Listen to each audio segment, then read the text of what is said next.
श्री शिव महापुराण कथा एवं नवकुंडीय गायत्री महायज्ञ के दिव्य अनुष्ठान में तेलियानी ग्राम के इस दिव्य धरा पर विराजमान तारा, कुंती, मंदोदरी, सती, सावित्री, सीता, अनुसुईया आदि सती नारियों के पक्षिन्हों का अनुसरण करने वाली श्रद्धामयी हमारी माताएं बहनें, देवतुल्य भाइयों, 21वीं सदी के उज्जवल भविष्य भारतवर्ष के कर्णधार नवनिहाल नन्हे मुन्ने प्यारे प्यारे बच्चों, आज कथा का प्रथम दिवस है। जाहिर सी बात है कि कलश यात्रा में हमारी सब माताएं बहनें भाई लोग बहुत थके हुए हैं, तो पहले दिन संख्या तो प्रभावित रहती ही है, पर आप सबकी श्रद्धा और आस्था के बारे में पता है, क्योंकि आप सबके अंदर जो आस्था है, जो उपस्थिति रहती है, वह सराहनीय ही है।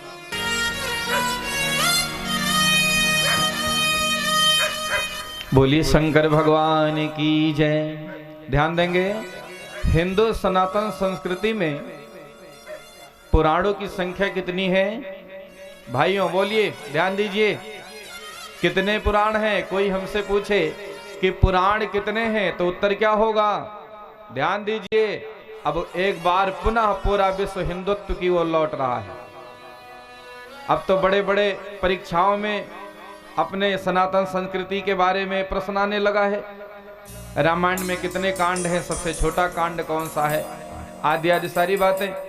इसलिए यदि आप कंपटीशन की तैयारी करते हैं, विद्यार्थी हैं, तो भी आपको कथा पर बहुत ध्यान देने की आवश्यकता है, क्योंकि जनरल नॉलेज में बहुत तेजी से हमारे सनातन संस्कृति की बातों को डाला जा रहा है। पहले से था, पर बाद में आतताइयों के द्वारा बातों को दबा दी गई। लेकिन सूरज को कौन घेर सकता है? सूरज के सामने कौन दीवार उठा सकता है? कभी न कभी तो सूरज का प्रकाश छा ही जाएगा विश्व वसुधा पर। तो सनातन संस्कृति में पुराण कितने हैं? 18 पुराण। कितने पुराण? 18 पुराण। सौभाग्य की बात है कि कई वर्षों से इस धरा पर पुराण होते भी आए हैं। इस बार भोलेनाथ पधारे तो शिव पुराण की कथा भी पधार गई, आ गई हम सबके मध्य, और इसका जरूर लाभ उठाना चाहिए। क्यों? क्योंकि हिंदू धर्म में देवता 33 करोड़ हैं, 33 कोटि देवता हैं, देव 33 कोटि हैं, लेकिन महादेव केवल, ध्यान देना, देव 33 कोटि लेकिन महादेव एक। ये महादेव की कथा है, और कोई कथा नहीं सुनी, मन नहीं लगाया, कोई बात नहीं, पर महादेव की कथा दिव्य कथा है। क्योंकि सबसे प्रचंड देव यदि कोई है तो कौन है? महादेव। भगवान विष्णु का वैकुंठ लोक, ब्रह्मा जी का ब्रह्मलोक, और शिव जी का कौन सा लोक? धरती के देवता कौन है? शंकर जी को कहते हैं शमशान निवासी, कोई कहता कैलाश निवासी, कोई कहता काशी निवासी, और ये सब कहां है? धरती पर ही है। तो ध्यान देना, जिसकी चर्चा हम आगे की कथाओं में बहुत विस्तार से करेंगे। महादेव से निराला कोई नहीं। और जितने भी पुराणों की कथा हुई है, सब नैमिषारण्य में हुई है। नैमिषारण्य उत्तर प्रदेश का सीतापुर जनपद, जिसमें नैमिषारण्य तीर्थ है। लेकिन शिव महापुराण की कथा कहां हुई? श्री प्रयागराज में। कहां? प्रयागराज में। एक बार बहुत बड़े सत्र का आयोजन हुआ, बहुत बड़े यज्ञ का आयोजन हुआ। सारे ऋषि मनीषी सुदूर प्रांतों से आए। यज्ञ का कार्यक्रम चल रहा था, सभी विचाराधीन थे। तभी उनके मध्य एक 20 वर्षीय बालक का आगमन हुआ। हमारी भारतीय परंपरा है कि कोई बड़ा आए तो उसका स्वागत सत्कार करें, प्रेम से बोलें, सम्मान करें। आपके दरवाजे पर कोई आए, यदि आप आदर न दे पाए तो बहुत बड़ा अनर्थ किया, क्योंकि भारतीय संस्कृति में कहा गया है कि अतिथि देवो भव, वह देवता के तुल्य है। महाराज खड़े हो गए, सबने उठकर प्रणाम किया। उस 20 वर्षीय बालक ने कहा कि महाराज आप लोगों की उम्र इतनी अधिक है, हमारे बाबा पर बाबा के उम्र के हैं, हमें आपका प्रणाम करना चाहिए और आपने मेरा प्रणाम किया क्यों? तो उन महात्माओं के मध्य जो सबसे वरिष्ठ महात्मा थे, जो सबका नेतृत्व कर रहे थे, उनका नाम था सौनक। सौनक जी ने कहा, महाराज आपकी उम्र भले ही 20 वर्ष की हो, पर ध्यान रहे कि बड़े कितने प्रकार के होते हैं। माताओं बहनों बोलो, बड़े कितने प्रकार के? बड़े कितने प्रकार के? चेयरमैन लोग बोलो, बड़े कितने प्रकार के? बड़े कितने प्रकार के? पाठक जी, कितने बड़े होते हैं दुनिया में? कौन कौन? धन वृद्धा, जिसके पास धन अधिक हो, लोग कहते भैया बहुत बड़े आदमी है। बल वृद्धा, जिसके पास बल अधिक हो, वो भी बड़ा है, धन में नहीं तो बल में बड़ा। धन वृद्धा, बल वृद्धा, आयु वृद्धास तथा ऊंचा, उम्र बड़ी। जिनकी उम्र अधिक होती है, लोग कहते वो बहुत बड़े आदमी हैं। पर ध्यान रहे, चौथा कौन? जो सबसे बड़ा है।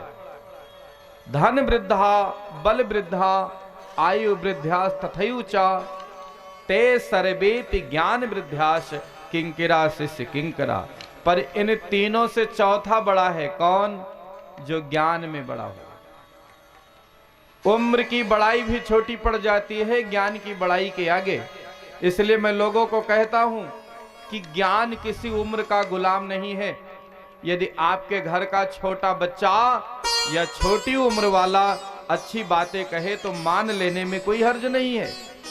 पर प्रायः विवाद तो इसी बात पर होता है। हमारे घर परिवार में छोटा भैया कह दे कि ऐसा करो तो ठीक रहेगा, हाँ बड़ा डांटता है, तुम हमको बताने लायक हो। बेटा राय दे तो बाप डांट देता है, तुम हमको बताओगे। क्यों भाई? क्या छोटी उम्र वाले के पास अनुभव नहीं हो सकता? एक्सपीरियंस उसे नहीं हो सकता? नहीं, ज्ञान कभी भी उम्र का गुलाम नहीं होता। इसलिए हमसे उम्र में कोई छोटा भी अगर उचित बात सुझाए, ज्ञान की बातें करें, तो मान लेने में हम छोटे नहीं हो जाएंगे। अच्छाई कहीं से मिले ग्रहण करिए।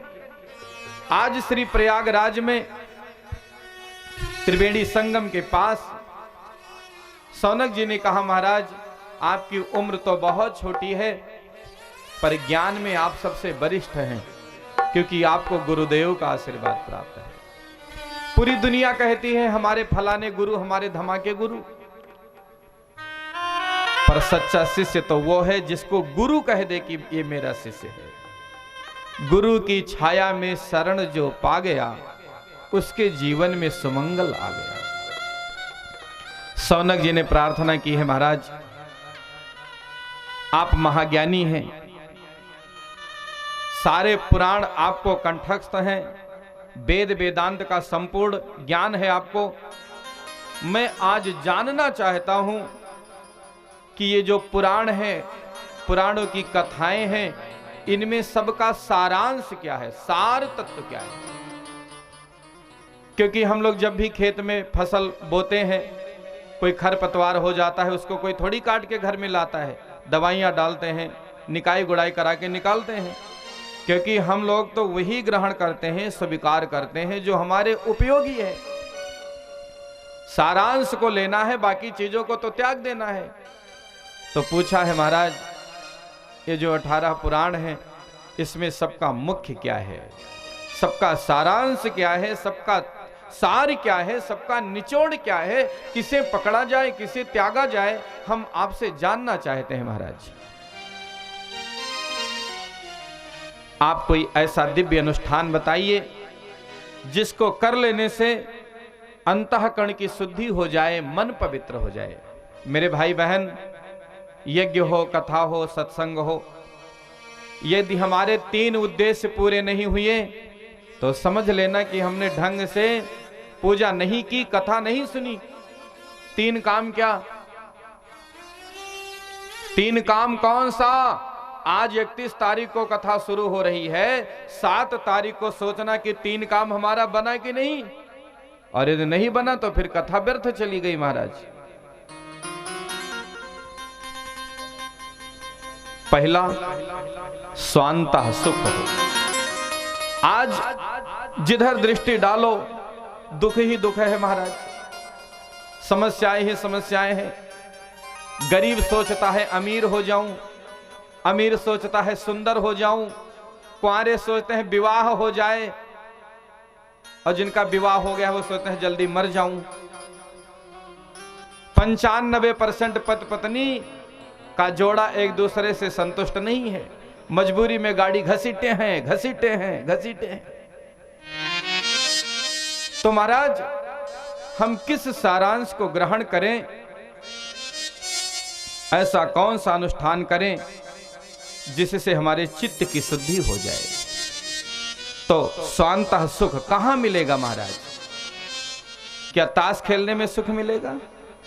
दूसरे की पंचायत करने में सुख मिलेगा? उल्टे सीधे काम करने में सुख मिलेगा? नहीं, वह तो मात्र क्षणिक सुख है। स्वांतः सुख तो मात्र परमात्मा के चरण और शरण में मिलेगी मेरी भाई बहन। दूसरा, मन को बोध हो, धीरे धीरे सनई सनई अज्ञानता बाहर निकले और मन में एक दिव्य भाव जगे। तीसरा है वाणी पवित्र हो, मन भी बहुत अच्छा हो, लेकिन जबान खराब हो तो संबंध टिकता नहीं। लोग कहते हैं महाराज हमारा मन बहुत साफ है लेकिन जबान का बहुत खराब। अरे भाई लहसुन खाया है तो डकार किसकी आएगी? क्यों भाई, जो अंदर है उसी की तो डकार आएगी। तो हम बोलेंगे हमेशा जहर और कहेंगे अंदर अमृत का प्याला भरा है। नहीं, बहुत अमृत का प्याला भरा है तो बाहर भी निकालिए। वाणी पवित्र हो, कर्कश बातें न बोली जाए, गाली गलौज के शब्द न प्रयोग किए जाए महाराज। तो आज पूछा है सौनक जी ने कि गुरुदेव हमारे चित्त की शुद्धि कैसे हो, आप ऐसा कोई अनुष्ठान बताइए।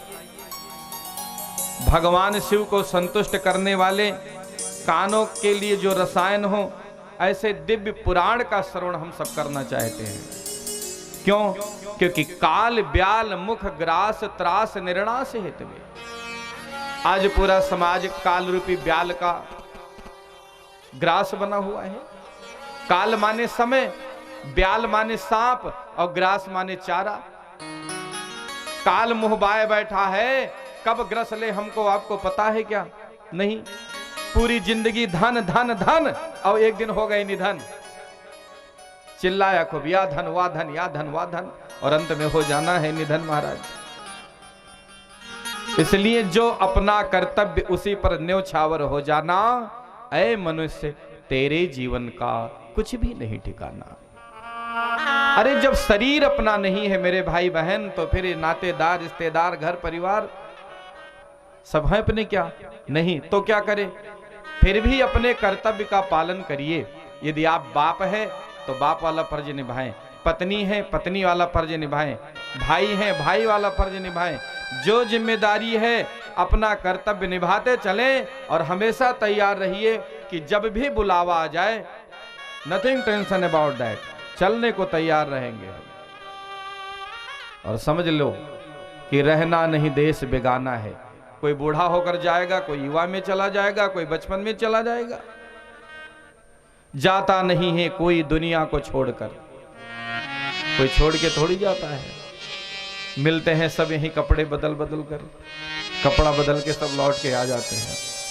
तो काल काल में सब फंसे हुए हैं। इसलिए आज तेलियानी गांव में काल की नहीं, हम महाकाल की चर्चा करेंगे। बोले युगाधिपति महाकाल की।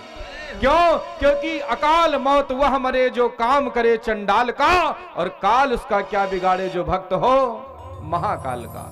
सो आइए महाकाल के शरण में बैठ करके हम सभी इस दिव्य यात्रा को प्रारंभ करें।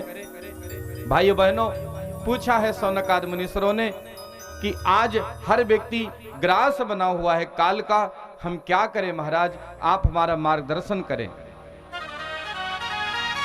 तब सूत जी ने कहा है सौनकादि मुनीश्वरों, आपकी जिज्ञासा दिव्य है, स्वागत योग्य है।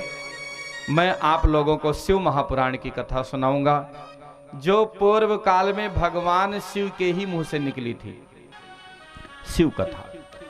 और इस शिव महापुराण की कथा को मामूली मत समझ लेना, सामान्य मत समझ लेना। बड़े बड़े राजसूय यज्ञ करने पर जो पुण्य नहीं प्राप्त होगा, वो मात्र श्री शिव महापुराण की कथा सुन लेने से प्राप्त होगा। और मैं आपको बड़े जिम्मेदारी के पूर्वक कह रहा हूं कि आप नियम सहित 1 सप्ताह यहां बैठकर कथा सुनिए। आपका बहुत लंबे समय से बिगड़ा हुआ काम ना बन जाए तो कहें पूर्णाहुति होते होते वो समय आ जाएगा, वो योग आ जाएगा जब आपके बिगड़े काम बनने का अवसर प्राप्त हो जाएगा महाराज। तो सूत जी ने सौनक आदि मुनीश्वरों को कहा है कि राजसूय यज्ञ और सैकड़ों बड़े बड़े यज्ञ को करने से जो पुण्य प्राप्त होता है, वह पुण्य मात्र शिव महापुराण की कथा सुनने से प्राप्त हो जाता है। ऐसे है भगवान शिव की कथा। यदि हम अमृत पिएंगे तो केवल अपना लाभ होगा, अमृत पीकर हम अपना लाभ कर सकते हैं, लेकिन ये शिव कथा 21 पीढ़ी का कल्याण कर देती है। और ध्यान देना, ये मत समझना कि कथा केवल हम आप ही सुन रहे हैं। जहां शिव महापुराण की कथाएं होती हैं, उस गांव के लोग, उस पूरे क्षेत्र के लोग जिनकी मौत हो गई है लेकिन शांति नहीं मिली है, भटका करती हैं वे आत्माएं। कभी मौका मिलता है तो परेशान होती हैं। आज की जनरेशन कहती है भूत प्रेत कुछ नहीं होते। अमेरिका के कैलिफोर्निया यूनिवर्सिटी में प्रेत पर अनुसंधान हो रहा है महाराज, भूत सृष्टि पर अनुसंधान हो रहा है। क्योंकि भूत नाम की भी चीज है, जिनकी अकाल मौत हो जाती है, मुक्ति नहीं प्राप्त होता, आत्माएं भटकती रहती हैं। इसलिए अपने यहाँ श्राद्ध तर्पण पिंडदान की व्यवस्था बनाई गई थी, जिसका भी बहुत बड़ा वैज्ञानिक कारण है। हम कथा में चर्चा करेंगे उसकी। पर अपने हिंदुत्व की, अपने सनातन की बातों को न जान समझ पाने के कारण हमको आपको भी वो सारी पाखंड की बातें लगने लगी। तो इस पूरे क्षेत्र के वे लोग जिनकी अकाल मौत हो गई है, वे सारी आत्माएं भी यहाँ आकर कथा सुन रही हैं, निश्चित रूप से सुन रही हैं। इसलिए 7 दिन तक किसी को गाली न दें, बात बात पर क्रोध न करें, कौन किस रूप में यहाँ आ जाए। ज्यादा नियम ना बन पड़े तो 7 दिन तक ये गांव मामूली गांव नहीं, ये समझ लेना कि भगवान काशी विश्वनाथ काशी से चलकर स्वयं आ गए हैं। बोले काशी विश्वनाथ भगवान की। तो अमृत का पान करने से केवल अपना कल्याण होगा, पर कथा अमृत तो जगत कल्याण कर देगी महाराज। संपूर्ण कुल का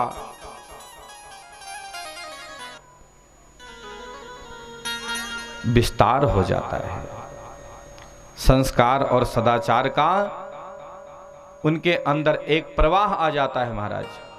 ऐसी है भगवान शिव की कथा। जब शिव महापुराण की कथा भगवान शिव ने कही थी, तब इसमें 1 लाख मंत्र थे। कितने? बोलो भाई, ए शकुंतला बोलती रहो, कितने मंत्र? 1 लाख। बाद में व्यास जी ने सोचा कि कलयुगी प्राणियों को कहां कथा भागवत में मौका मिलेगा, मिलेगा भी तो आधे सुनेंगे आधे बातें करेंगे, तो उसको संक्षिप्त कर दिया 24,000 मंत्र। शिव महापुराण में कितने मंत्र हैं? 24,000 मंत्र। 24,000 मंत्र और 7 संहिताओं से मिलकर के शिव महापुराण की कथा बनी महाराज। 7 संहिताओं के द्वारा इसकी रचना हुई। महर्षि वेदव्यास जी ने फिर इसको वांगमय स्वरूप दिया। पर ध्यान रहे कि शिव महापुराण कोई पोथी नहीं, कोई किताब नहीं, ये तो साक्षात परमात्मा शिव का स्वरूप ही है महाराज। तो जो 7 संहिताएं हैं, पहली संहिता जो है विद्येश्वर संहिता, दूसरी रुद्र संहिता, तीसरी सत रुद्र संहिता, चौथी कोट रुद्र संहिता, 5वीं उमा संहिता, 6वीं कैलाश संहिता और जो 7वीं है महाराज वायवीय संहिता। 7 संहिताओं की कथा हम लोग 7 दिनों में प्रायः सुनेंगे। श्री सूत जी कहते हैं, सौनकादि मुनीश्वरों, ये शिव महापुराण की कथा कोई सामान्य कथा नहीं है।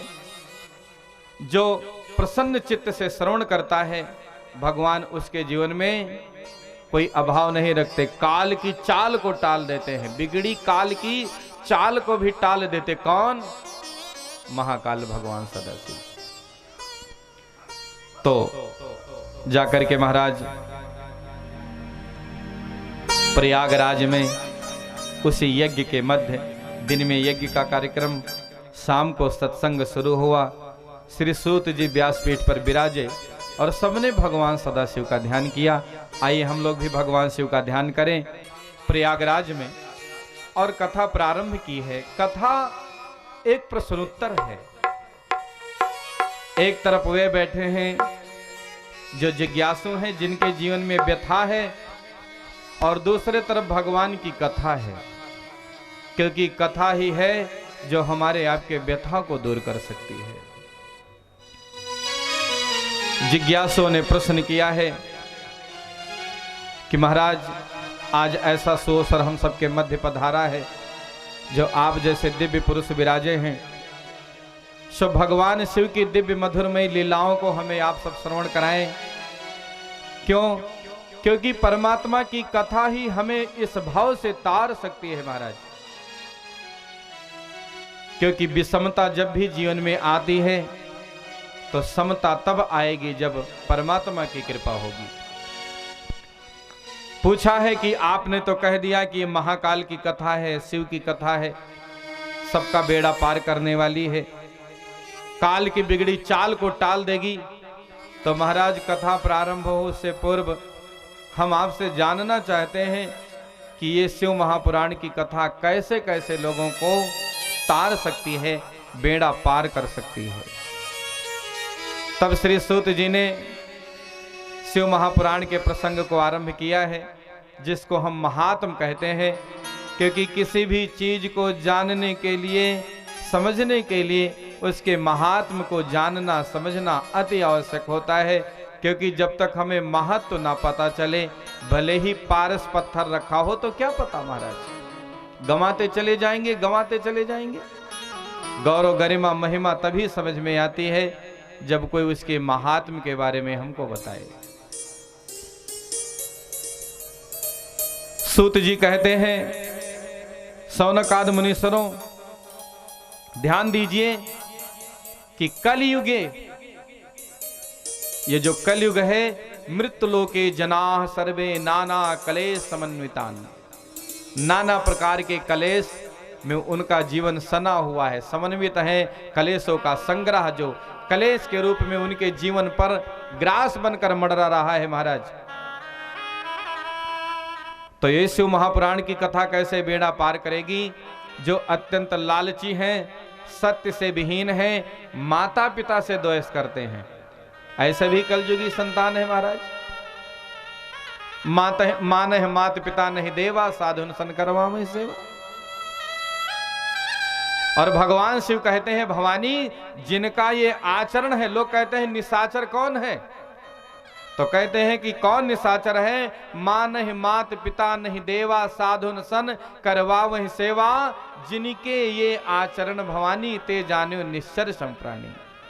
जिनका ये आचरण है, माता पिता का आदर सम्मान न करे, वह निशाचर है। ऐसे लोगों के मध्य अगर भगवान शिव की कथा हो तो जीवन में परिवर्तन जरूर आता है महाराज।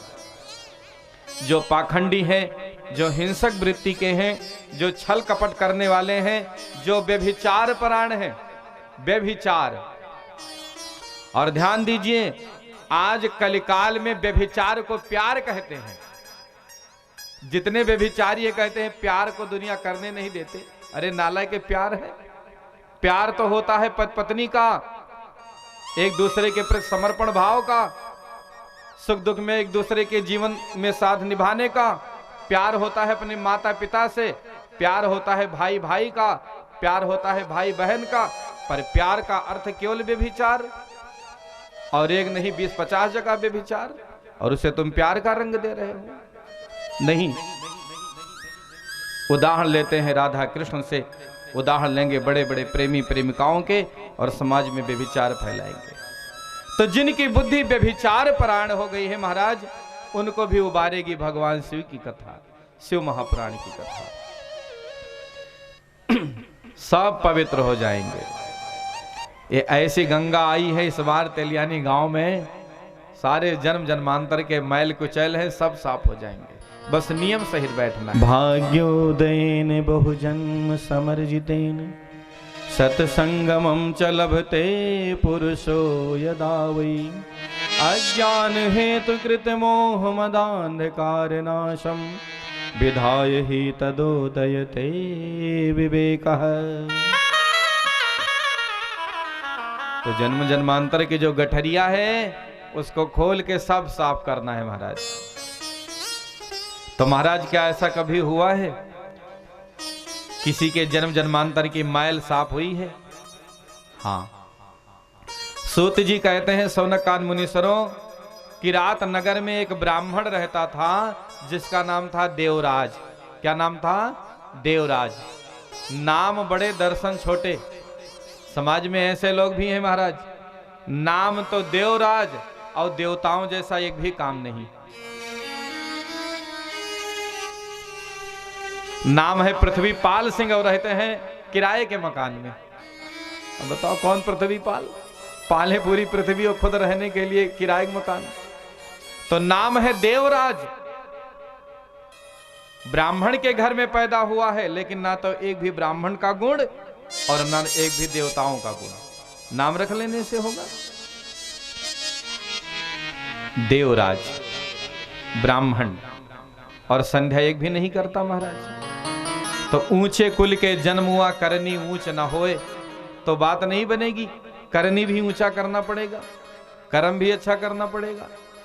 क्योंकि एकादशी करो या तीजा, बुरा काम का बुरा नतीजा। ऐसा थोड़ी है कि कुकर्म करो एकादशी करो बस सब धुल जाएगा। नहीं, एकादशी का तो लाभ मिलेगा ही, लेकिन कुकर्मों का हथौड़ा भी पड़ेगा। तो किरात नगर में एक पंडित जी रहते थे, एक ब्राह्मण के घर में पैदा हुआ था और उसका नाम था देवराज।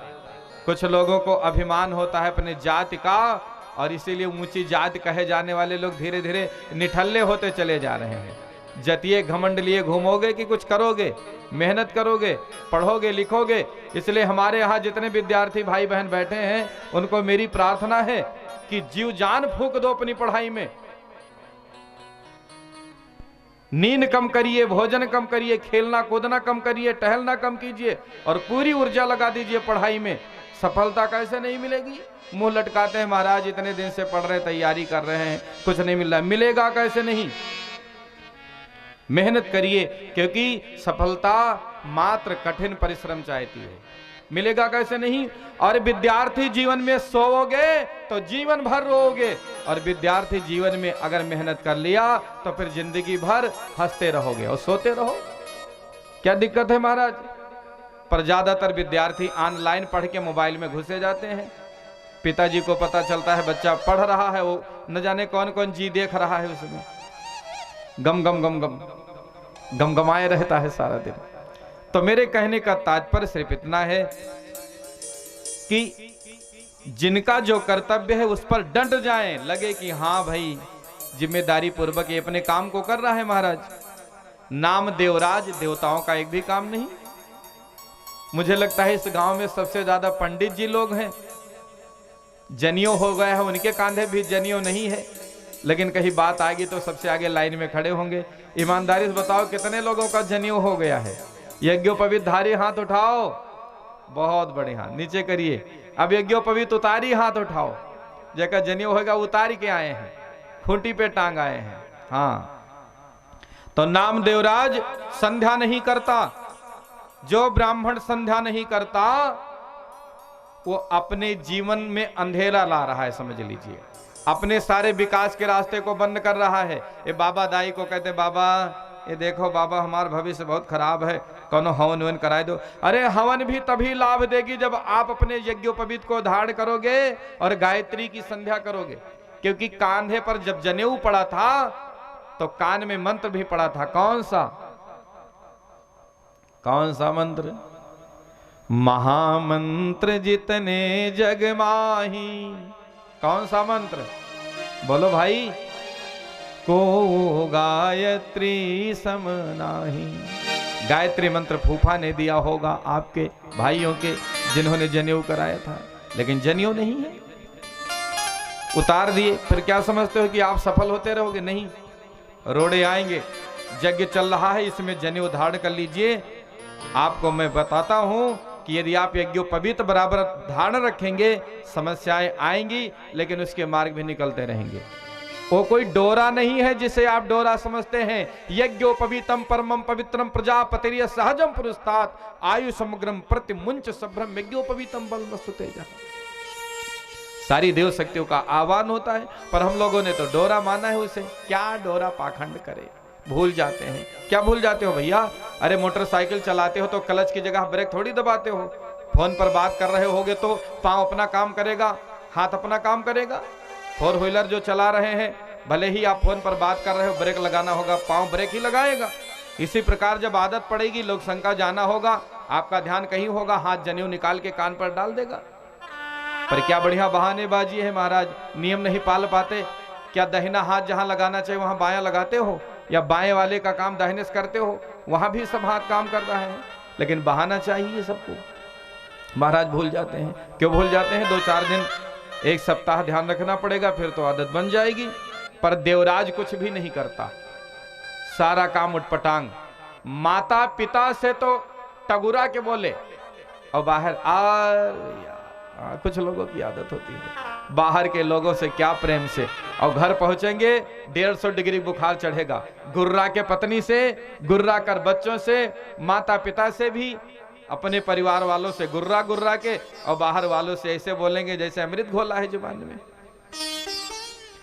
अरे पड़ोसन को पकौड़ी कचौड़ी खवाओ, बोलो माताओं बहने बोलो, पड़ोस की मैया में पकौड़ी कचौड़ी खवाओ, सेवा करो, तो क्या अपना खेत लिख देंगी आपको? अरे खेत उसी का मिलेगा जिसको रोज गाली देती हो, तुम्हारी सास का, जिससे प्रेम से बात नहीं करते। अरे धन तुमको उसका मिलेगा, उस बाप का जिसको आप पैर नहीं छूना चाहते, रोज सवेरे उठकर सेवा सम्मान नहीं करना चाहते। अच्छा है बुरा है, पर परिवार तो अपना है पहले महाराज। इसलिए अपने परिवार को पहले अच्छा बनाइए, नहीं तो बाप हमारे अंधेरे में लड़के पावर हाउस चलावे, ऐसे भी बहुत है। तो ये पावर हाउस अपने घर में भी चले पहले, तो बात बनेगी। क्योंकि अपना अपना करे सुधार, तभी मिटेगा भ्रष्टाचार। पर बड़ा खतरनाक नाम देवराज, बाहर लोगों से मीठा बोले, महिलाओं के बीच में बैठ करके खूब उल्टी सीधी बातें करे, ठकुर सुहाती। लेकिन महाराज माता पिता का आदर नहीं किया, मारता भी था, पत्नी को मारता था। और एक दिन उसने क्या किया, अपने माता पिता को मृत्यु के घाट उतार दिया। और ध्यान दीजिए, अपने संतान को पढ़ाइए लिखाइए, लायक बनाइए, लेकिन इतना लायक भी मत बनाना कि एक दिन वो आपको ही नालायक समझने लगे। ये बातें मैं आपको इसलिए कह रहा हूं क्योंकि बहुत घरों में ऐसे है कि लड़कों को माता पिता नालायक लगने लगे, और अक्सर ज्यादा पढ़े लिखे लड़के अनपढ़ अपने महतारी बाप को नालायक नहीं समझते, ज्यादा पढ़ के। आप वृद्धाश्रम में जाकर देखें, जितने भी बुजुर्ग हैं, किसी का लड़का डीएम है, किसी का तहसीलदार, किसी का वैज्ञानिक, किसी का इंजीनियर, किसी का डॉक्टर। इतना पढ़ाया था क्या? इसी दिन को पढ़ाया था बेटे को कि माता पिता को वृद्धाश्रम में भेज दिया जाए। इसलिए ध्यान रहे, आप अपने घर में झाड़ू लगाने के लिए नौकर रख लेना, बर्तन मांजने के लिए नौकर रख लेना, लेकिन 2 काम के लिए कभी नौकर मत रखना। एक तो अपने घर में माता पिता बड़ों की सेवा के लिए, एक भगवान की सेवा के लिए। यदि आपके घर में मंदिर है तो खुद पोछा लगाइए, जल चढ़ाइए, साफ सफाई कीजिए। कितने भी बड़े आदमी हैं, भले ही 10-20 नौकर चाकर हों, लेकिन परमात्मा के मंदिर में हमें स्वयं सेवा का कार्य करना चाहिए। ये अपने हाथ पांव को, अपने जीवन को लंबा समय तक चलाना है तो, नहीं तो अपना स्वाभिमान इसमें भी आड़े आगे लगे। एज यू लाइक, सब स्वतंत्र है महाराज। पर मैं तो यही प्रार्थना करूंगा कि माता पिता अपने बड़े बुजुर्गों का, जो आपके आदरणीय हैं, जो सम्माननीय हैं, और घर में देवताओं का। इसलिए अपने बच्चों के लिए बहुत घर बड़ा बना के मत छोड़ जाना, कोई बात नहीं। बहुत खेत खरीद के मत जाना, कोई बात नहीं, लेकिन संस्कार दे के जाना। यदि संस्कार न दे गए तो जितना भी आपने पूंजी बैंक बैलेंस रखा है, प्रॉपर्टी राबा ढाबा फैला रखा है, सब वो सत्यानाश कर देंगे। और यदि संस्कार होगा, नहीं कुछ होगा तो इकट्ठा कर लेंगे। इसलिए धन रहे ठीक, लेकिन उसके साथ सदाचार संस्कार का भी होना अति आवश्यक है। बैठिए बच्चों के साथ, बच्चा आपका बड़ा हो रहा है, आप बैठ ही नहीं रहे उसके पास। अब वो किससे पूछे? फिर आपके पड़ोसी को मित्र बनाएगा, फिर पड़ोसी तो आपके खिलाफ ही भड़काएगा। अब बच्चा बड़ा होकर बाप के खिलाफ भड़क रहा है, बाप परेशान है, क्या बात किया था। इसलिए अपने बेटे बेटियों से, अपने बच्चों से, अपने घर परिवार से प्यार से बातें करिए। बाहर के लोगों से अकड़ लो अलग बात है, लेकिन परिवार में कभी अकड़ना मत। पर देवराज तो अकड़ता रहता था, बहुत दुष्ट व्यक्ति, न पूजा न ध्यान न कथा न भागवत, वो तो सब उसको पाखंड ही लगता था महाराज। माता पिता को मार डाला, पत्नी ने विरोध किया तो पत्नी को भी मार डाला, और घर में लाकर वेश्याओं को रख लिया। वेश्या का अर्थ तो आप समझते ही हैं, जो हमारे दैनिक उपयोगी सामान को बेचे वो वैश्य बनिया, और जो अपना देह बेचे वो वेश्या। रख लिया घर में, सारा धन दौलत दे दिया, मीठी मीठी बातें करता। महाराज फिर तो उसकी दुर्दशा हुई, क्योंकि जिसको प्यारी वेश्या होगी उसकी दुर्गति क्या होगी आप तो जानते ही हैं। अंत कैसा होगा सबको पता है। गलत मार्ग का अंत क्या होता है? मजा तो खूब आता है, आनंद नहीं आएगा, मजा खूब आएगा, वाह वाह, लेकिन अंत खतरनाक हुआ, कुछ भी नहीं रह गया। धन गायब, वेश्या गायब। अब भागे, पेरी रंगाया, दाढ़ी रखाया, चंदन मंदन लगाया और चल पड़े प्रयागराज। प्रयाग में पहुंच गए, और जहां पहुंचे महाराज प्रतिष्ठानपुर, उसका प्राचीन काल में प्रतिष्ठानपुर नाम था। आज के समय में झूसी एक स्थान है प्रयाग में, प्रयाग जनपद में कौन स्थान? झूसी। वही पहुंचे, एक बहुत बड़ा शिव मंदिर था, बहुत तेज बुखार हो गया उसको। शिव मंदिर के प्रांगण में जाकर के पड़ा रहा। वहीं एक पंडित जी की शिव जी की कथा उनके द्वारा कही जा रही थी। कथा सत्संग उसको अच्छा नहीं लगता था, लेकिन मजबूरी में क्या करे, कहां चला जाए, शरीर में चलने की ताकत नहीं, तो कथा जबरदस्ती कान में पढ़ते रहे, उसके पढ़ते रहे। कुछ लोगों को मजबूरी में सुनना पड़ता है, अच्छी नहीं लगती, पर क्या करें। वही 4 आदमी नदी के किनारे गए, 3 नहाने लगे, एक बोला नहीं नहाएंगे। कहा नहा लो नहा लो, कहा नहीं नहाएंगे, कहा नहा लो नहा लो, कहा नहीं नहाएंगे। पानी बरसा था, फिसल के नदी में गिरे छप से, तो बोले हर हर गंगे हर हर गंगे। तो मिल कहे इसकी का भैया कहते रहे हो ना नहावे, कहें कहें नहा लो, तब कहें नहा लो कि कहो फाट पड़े हो तो हर हर गंगे, जब गिर पड़े तो हर हर गंगे, इज्जत बचाने के लिए। तो ऐसे भी है मजबूरी में नहाने वाले। तो मजबूरी में कान में कथा पड़ गई, और 1 महीने के पश्चात उसकी मौत हो गई। यमदूत पकड़ के ले गए, नरक लोक में उसको ठेल दिया। और जैसे ही नरक में देवराज पहुंचा है, भगवान शिव के गण वहां पहुंच गए, जो सबको 3 नेत्र है। शिव लोक में जाने वाला हर व्यक्ति शिव जैसा हो जाता, विष्णु लोक में जाने वाला सब विष्णु जैसा हो जाता है, निजता प्रदान कर देते हैं परमात्मा।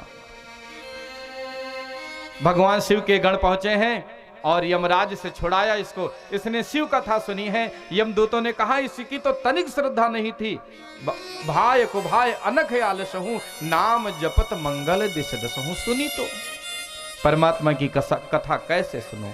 कुर्सी पर बैठकर सुनो, चाहे जमीन पर बैठकर सुनो, लेट कर सुनो, बैठ कर सुनो, जैसे सुन पाओ सुनो, पर कथा में बैठकर यदि बातें करी तो बहुत बड़ा अनर्थ किया महाराज। ये आध्यात्मिक अपराध, क्योंकि धर्म क्षेत्र में किया गया जो पाप होता है वो कई गुना बढ़ जाता है महाराज। तो वहां से छुड़ा करके ले गए देवराज को और शिव लोक प्रदान कर दिया। ऐसी भगवान शिव की कथा है। ध्यान दीजिए, इतना विधर्मी आदमी जब तर सकता है तो फिर इतने भारी पाप हमारे आपके नहीं हैं। शिव जी की कथा जरूर जीवन में फल लाएगी। कथा में कभी मनोरंजन के भाव से न जाएं, चलो मजा लेने चलना है। क्यों? क्योंकि यहाँ मनोरंजन नहीं मेरे भाई बहन, यहाँ तो मनोमंथन है, विचारों का मंथन है। मनोरंजन तो हम लोग करते ही रहते हैं। मनोरंजन के आज के जमाने में बहुत सारे साधन हैं, लोग करते रहते हैं मनोरंजन, लेकिन यहाँ मनोरंजन नहीं, मजा लेना है ये सोचकर नहीं जाना। श्री सूत जी कहते हैं सौनकाद मुनीश्वरों, ऐसी अनेक घटनाएं घटी हैं जिसमें शिव जी की कथा ने लोगों का बेड़ा पार किया है।